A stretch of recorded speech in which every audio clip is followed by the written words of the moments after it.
તો આ સાથે વડોદરામાં વરસાદ બાદ મગર દોડતા થયા છે. તો આ સાથે રસ્તા પર મગર દોડતા નજરે પડી રહ્યા છે.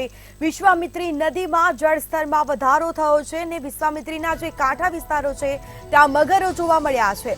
મગર જોવા મળતા લોકોના જીવ તાળવે ચોંટ્યા છે. લોકોમાં ભયનો માહોલ જોવા મળ્યો છે.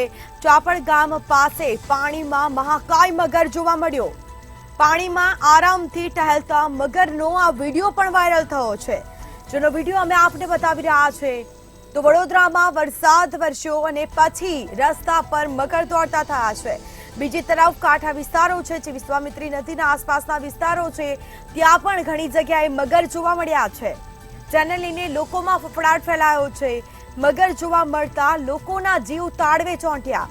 આ સાથે ચાપડ ગામ પાસે પાણીમાં મહાકાય મગર જોવા મળ્યો, જેના સીધા દ્રશ્યો અમે આપને બતાવી રહ્યા છીએ. તેનો વિડીયો પણ વાયરલ થયો છે.